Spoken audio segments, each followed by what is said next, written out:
మెదక్ పనికొచ్చే మాట మాట్లాడుతుంది. ఆయన నిలబడ్డ మెదక్ రామదాస్ చౌరస్తాని కేసీఆర్ మెదక్ ఏం చేసిందో అని చెప్పడానికి ఒక సాక్ష్యం.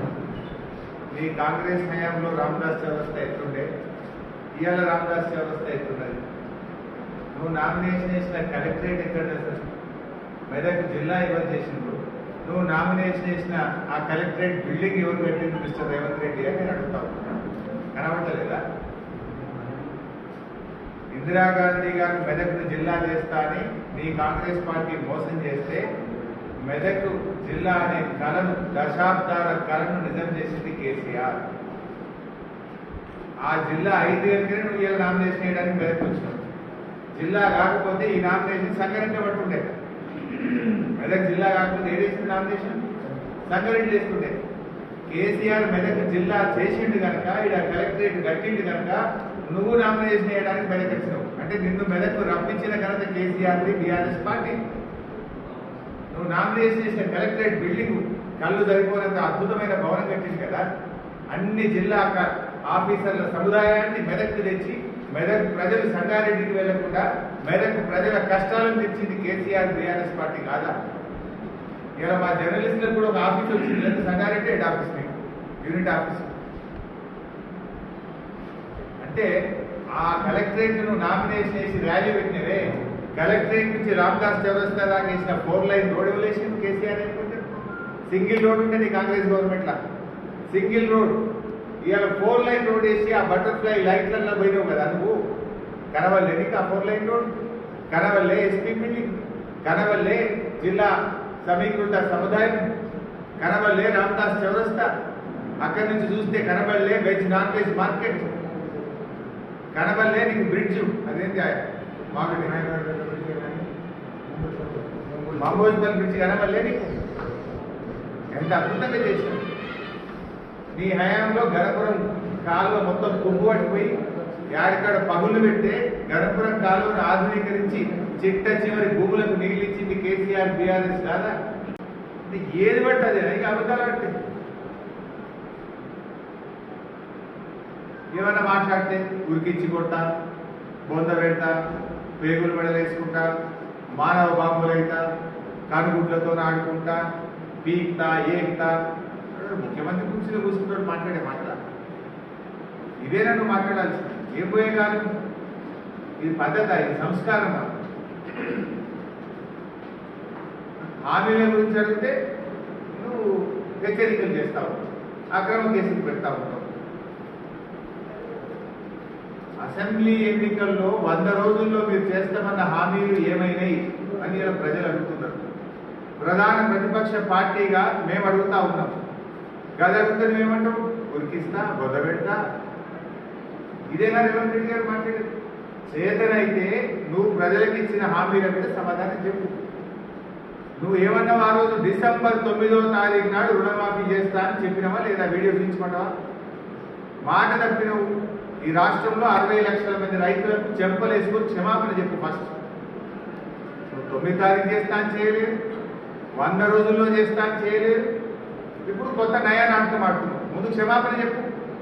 నేను అబద్ధం ఆడినా, 100 రోజుల్లో చేస్తా అని చేయలేకపోయినా అని తెలంగాణ సమాజానికి, రైతాంగానికి క్షమాపణ చెప్పు వస్తుంది. ఏది ఏమైనా మళ్ళీ గెలిచేది బీఆర్ఎస్. 20 ఏళ్ల నుంచి మేమే గెలిచినాం, రేపు కూడా మేమే గెలుస్తాం. నువ్వు ఎన్ని అబద్ధాలు చెప్పినా, ఎన్ని మాయమాటలు మాట్లాడినా, ఎన్ని బోగస్ ఒట్లు పెట్టుకున్నా విఘ్నులైన మెదక్ ప్రజలు నిజాలను గ్రహించిండ్రు. జిల్లా ఇచ్చిన మెదక్ దశాబ్దాల కళను నిజం చేసిన కేసీఆర్ని బలపరుస్తారు మెదక్ ప్రజలు. ఎందుకంటే జిల్లా ఇచ్చింది మేము, రైలు తెచ్చింది మేము, గోదావరి నీళ్లు తెచ్చింది మేము, మెడికల్ కాలేజ్ తెచ్చింది మేము. నువ్వు ఇండస్ట్రీస్ గురించి మాట్లాడుతున్నావు. మెదక్ పార్లమెంట్లో అద్భుతమైన మెడికల్ డివైస్ పార్క్ తెచ్చింది మా కేసీఆర్ ప్రభుత్వం. నువ్వు అన్ని కాలుష్య ఇండస్ట్రీలు తెస్తే మేము కాలుష్య రహిత మెడికల్ డివైస్ పార్క్ పెట్టి వేల లక్షల మందికి ఉద్యోగాలు ఇప్పించాం ఈ మెదక్ పార్లమెంట్లో. అది బీఆర్ఎస్ చేసిన కృషి. ఐటీ పార్కులు తెస్తున్నాం మేము ఈ జిల్లా. నువ్వేం చేసినావు? అందువల్ల విఘ్నులైనటువంటి మెదక్ ప్రజలకు నేను చేసే విజ్ఞప్తి, రేవంత్ రెడ్డి గారి అన్ని కూడా కేవలం ప్రజల దృష్టి మరల్చడం కోసం ఆయన నెత్తి కత్తి లేనట్టు కాయగొప్పుడు మాటలు మాట్లాడుతుంది తప్ప ప్రజలకు పనికొచ్చే మాట మాట్లాడతలేదు. ఈ రోజుకు ఒక్క మంత్రి అయిన వడ్ల కొనుగోలు కేంద్రం తిరిగినా, ఒక్క మంత్రి అయిన ఒక ముఖ్యమంత్రి అయిన వడ్ల కొనుగోలు కేంద్రం పోయి ఎందుకు ఇబ్బంది అవుతుందో ఆలోచించిందా? 1వ తారీఖు వడ్ల కొనుగోలు కేంద్రాలు స్టార్ట్ చేస్తే ఇవాళ 21వ తారీఖు 20 రోజులైనా ఒక్కొక్క కొనుగోలు కేంద్రంలో ఒక్క లారీ కూడా ఎందుకు పోలేదో ప్రభుత్వం సమాధానం చెప్పద్దా?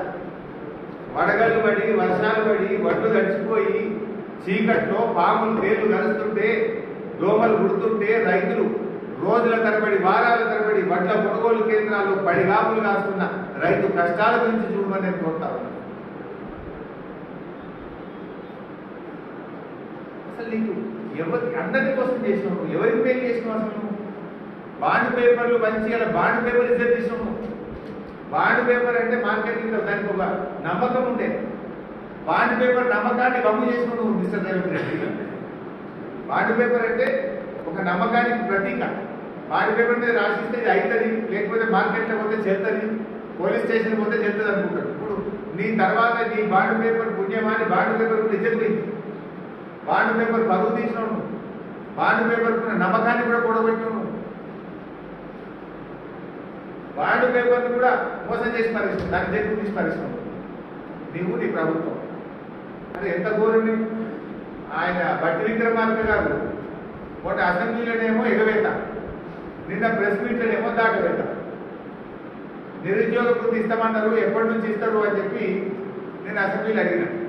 బట్టి విక్రమార్క గారు చేసేటాడు, మేము కాంగ్రెస్ పార్టీ 6 గ్యారెంటీల్లో కానీ ఎన్నికల్లో కానీ నిరుద్యోగ వృత్తి ఇస్తామని చెప్పలేదు అని ఎగబెట్టింది. నిండు అసెంబ్లీ సాక్షిగా ఎగవేత. నిన్న ఎక్కడో ప్రెస్ మీట్ పెట్టిండు, మేము రుణమాఫీ 100 రోజుల్లో చేస్తామని లేదు, మెల్లగా చేస్తాం అని ఆయన దాటలేస్తాడు. డిసెంబర్ 9 తారీఖు చేస్తా అని చెప్తాడు, మొదటి సంతకం పెడతా అంటాడు రేవంత్ రెడ్డి, 100 రోజుల్లో చేస్తా అంటాడు రేవంత్ రెడ్డి. బట్టి విక్రమార్కనేమో మేము మెల్లగా చేస్తాం భయ్, మేము 100 రోజుల్లో చేస్తామని చెప్పలే అని దాటలేస్తాడు. ఆయన దిక్కుపోడు కదా ఓడిపోతే. రాహుల్ గాంధీ ప్రధానమంత్రి అయ్యేది లేదు, రేవంత్ రెడ్డి దిక్కుపోయేది లేదు. ఈడ ఓడ కొడితేనే రేపు చురుకు వెంటనే నువ్వు ఇచ్చిన హామీలు అమలు చేయలేదు కనుక అప్పుడు నువ్వు కళ్ళు తెచ్చే అవకాశం ఉంటుంది. వాళ్ళకి అహంకారం నెత్తికెక్కింది. కాంగ్రెస్ వాళ్ళు మంత్రులకు కానీ కాంగ్రెస్ నాయకులు కానీ అహంకారం నెత్తికెక్కి విర్రవీగుతున్నది. ఆ అహంకారాన్ని దించాలి. కాంగ్రెస్ నేల మీదకి రావాలంటే వెంకటరామరెడ్డి పార్లమెంట్కి పోవాలి. అహంకారంతో విర్రవీగుతున్న కాంగ్రెస్, గాలిలో తేలియాడుతున్న కాంగ్రెస్ భూమి మీదకి రావాలంటే బీఆర్ఎస్ పార్టీ గెలిచి వెంకటరామరెడ్డి పార్లమెంట్కి పోవాలి.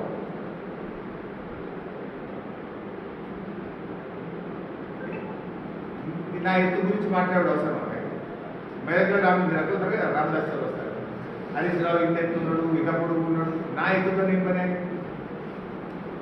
నా ఎత్తు కాదు కదా, రైతులు పడుతున్న తిప్పల గురించి ఆలోచించు.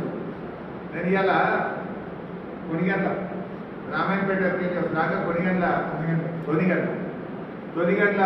వడ్ల మార్కెట్లో ఏం చెప్పిన వాళ్ళు 1వ తారీఖు నాడు వడ్ల కొనుగోలు కేంద్రాలు స్టార్ట్ చేస్తామంటారు. ఇవాళ ఎంత? 21 తారీఖు. 21 రోజులు ఒక లారీ అయినా ఒక కుప్ప కొన్నావా? ఒక రైతు 18 రోజులు వేసాను ఇక్కడ పడుకోబట్టి అంటుంది. సిద్ధయ్య అనే ఒక రైతు, ఒక మహిళా రైతు కొడంగల్లో ఓడిపోతే రాజకీయ సన్యాసం తీసుకుంటా అన్నావు. వెంకట తీసుకున్నావు. మాట తప్పడం నీ నైజం, అబద్ధాలు మాట్లాడడం నీ నైజం. ఏ రోజు మాట మీద నిలబడ్డావు? వెంకటరామరెడ్డి గారిని పట్టుకొని ఎక్కడి నుంచో వచ్చిందంటు. నిన్ను కొడంగల్ ఓడగొట్టే నువ్వు వచ్చి మల్కాజ్గిరిలో పోటీ చేయలే. మనం ఎక్కడి నుంచో కొడంగల్కి వెళ్ళి మల్కాజ్గిరిలో నువ్వు చేయొచ్చు. కానీ ఇవాళ వెంకటరామరెడ్డి ఈ జిల్లాలో 20 సంవత్సరాలు ప్రజలకు సేవ చేశాడు. ఈ నియోజకవర్గ ఓటర్. మొన్న అసెంబ్లీ ఎన్నికల్లో ఆయన కుటుంబ సభ్యులు పటాన్ చెరువులో మా అభ్యర్థి మహిపాల్ రెడ్డి గారికి ఓటేసిండు. ఆయన ఈ నియోజకవర్గంలో స్థిర నివాసం ఏర్పాటు చేసుకున్న ఈ నియోజకవర్గ ఓటర్. నువ్వు కొడంగల్కి వచ్చి నువ్వు మాత్రం మల్కాజ్గిరిలో చేయొచ్చు, కానీ ఇక్కడ ఉండే వెంకటరామరెడ్డి గారు పోటీ చేస్తే నీకు తప్పు కరబడ్డాలి. అబద్ధాలంటే అత్తినట్టు ఆడాలి.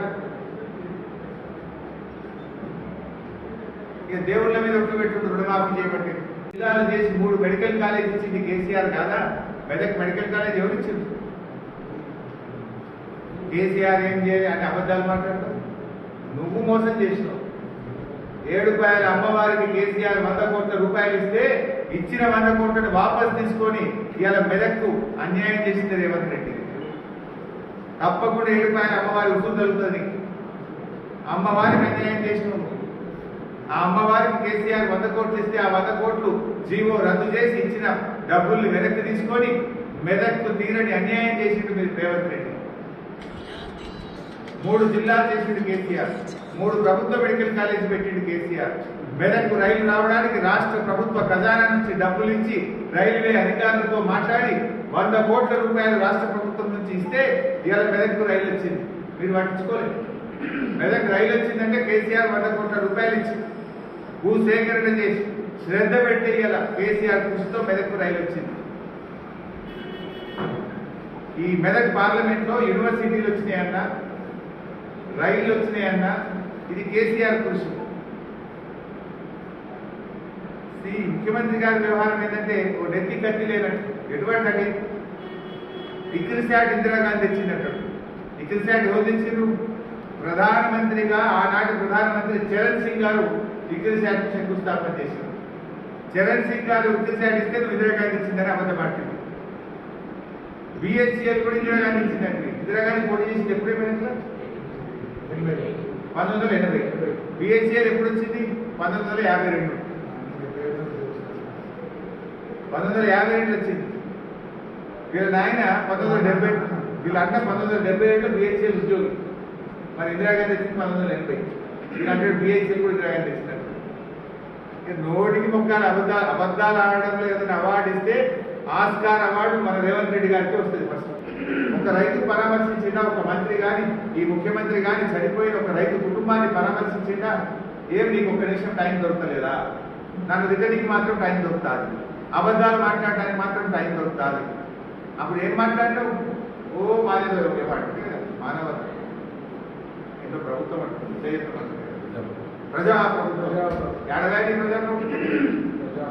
ప్రజాపాలన అన్నావు. ఏడవాయిని ప్రజాపాలన. మరి ప్రజలు కష్టాల్లో ఉంటే, రైతులు ఆత్మహత్య చేసుకుంటే, ఆటో కార్మికులు ఆత్మహత్య చేసుకుంటే పరామర్శించడానికి నీకు నీ ప్రజాపాలనలో టైం దొరకలేదా? నీ ప్రజాపాలన సంగతి నీ బి హనుమంతరావు చెప్పిండు, నీ మోత్తుపల్లి నరసింహ చెప్పిండు. చెప్పలే? ఏమన్నా ముఖ్యమంత్రిగా రోజు ప్రజల్ని కలుస్తున్నావు? ఒక్కనాడని కలిసినావా నువ్వు ప్రజల్ని? నీ వి హనుమంతరావు గారే చెప్తున్నా మా ముఖ్యమంత్రి 15 రోజులైనా అపాయింట్మెంట్ ఇవ్వలేడు అంటూ. మాజీ మంత్రి, సీనియర్ నాయకులు, కాంగ్రెస్ నాయకులు మోత్తుపల్లి నర్సులు నెలాయ నాకు ముఖ్యమంత్రి అపాయింట్మెంట్ ఇస్తలేడు అంటూ. ఇక నువ్వు ప్రజలకి అడగలుగుతావు? వి హనుమంతరావు కంటే సీనియర్ నాయకుడికి పోలారా కాంగ్రెస్ పార్టీలో? ఆయన పుట్టు కాంగ్రెస్, నువ్వు అని అన్నింటి వచ్చినావు. ఆయనకే అపాయింట్మెంట్ దొరుకుతలేదు అంటే ఇది ప్రజాపాలన ఏ పార్టీ? ప్రజాపాలన ఈ రాష్ట్రంలో నడుస్తుందో అర్థమైతే లేదా ప్రజలకు? ఇక గుంజుకుంటా నీ దొడ్లు ఎంతమంది ఉంటారు ఇవే అన్నాడు మాట్లాడి. కేసీఆర్ ఏమన్నాడు? నువ్వు 5 ఏళ్ళు ఉండాలన్నాడు సంగారెడ్డి మీటింగ్ పెడితే. నీళ్ళేదో పాలేదో రేలాలన్నాడు. నీ ఎమ్మెల్యే ఖర్చులు ఉంటే అది నువ్వు చూసుకో. నువ్వు మా లీడర్లను గుంచుతా, మా లీడర్లకు ఎంపీ టికెట్లు ఇస్తా, ఎమ్మెల్యేలను గుంచుతా అని మాట్లాడుతూ ఉన్నావు. ఇలా నువ్వు టచ్ చేయాల్సింది మా ఎమ్మెల్యేలను కాదు, నువ్వు టచ్ చేయాల్సింది 6 గ్యారెంటీలు. నువ్వు టచ్ చేయాల్సింది దుఃఖంలో బాధలో ఉన్న రైతులను ఓదార్చడం కోసం నువ్వు టచ్ చేయాల్సినటువంటి అవసరం ఉంది. నువ్వేదో మా ఎమ్మెల్యేలు టచ్ చేస్తారనుకుంటున్నావు. నువ్వు మా ఎమ్మెల్యేలు కొంటే ఒకళ్ళు ఇద్దరు కొండవు కావచ్చు, కానీ ప్రజల్ని కొనలేవు. తెలంగాణ ఆత్మగౌరవాన్ని కొనలేవు, మా కార్యకర్తల్ని కొనలేవు. ఆ విషయం గుర్తుపెట్టు. కేసీఆర్తోని తిట్టుకుంటా అసలు రేవంత్ రెడ్డి స్పీచ్ అంటే కేసీఆర్ తిట్టుడే. ఆయన కేసీఆర్ తిట్టకపోతే ఆయన నిద్ర పట్టట్లేదు, నిద్ర కూడా పట్టట్లేదు. కేసీఆర్ తిట్టుకుంటే ఎంతసేపు కాలక్షేపం చేస్తావు? నువ్వు ప్రజలకు ఇచ్చిన హామీలు అమలు చేయడం మీద దృష్టి పెట్టు. 6 గ్యారెంటీలు ఎందుకు 100 రోజుల్లో అమలు చేయలేదో ప్రజలకు సమాధానం చెప్పు, ప్రజలకు క్షమాపణ చెప్పు. ఇందిరాగాంధీ గారు మెదక్ జిల్లా చేస్తా అని ఈ కాంగ్రెస్ పార్టీ మోసం చేస్తే మెదక్ జిల్లా అనే కళను, దశాబ్దాల కళను నిజం చేసింది కేసీఆర్. ఆ జిల్లా అయింది కనుకనే నువ్వు ఇలా నామినేషన్ చేయడానికి ప్రయత్నిస్తున్నావు. జిల్లా కాకపోతే ఈ నామినేషన్ సంగారెడ్డి పట్టుకుంటాయి. మెదక్ జిల్లా కాకపోతే ఏడేసిన నామినేషన్ సంగారెడ్డి వేసుకుంటాయి. కేసీఆర్ మెదక్ జిల్లా చేసిండు కనుక ఇక కలెక్టరేట్ కట్టిండు కనుక నువ్వు నామినేషన్ చేయడానికి మెదక్ వచ్చావు. అంటే నిన్ను మెదక్ రప్పించిన కనుక కేసీఆర్ బీఆర్ఎస్ పార్టీ. నువ్వు నామినేషన్ చేసిన కలెక్టరేట్ బిల్డింగ్ కళ్ళు సరిపోయినంత అద్భుతమైన భవనం కట్టింది కదా.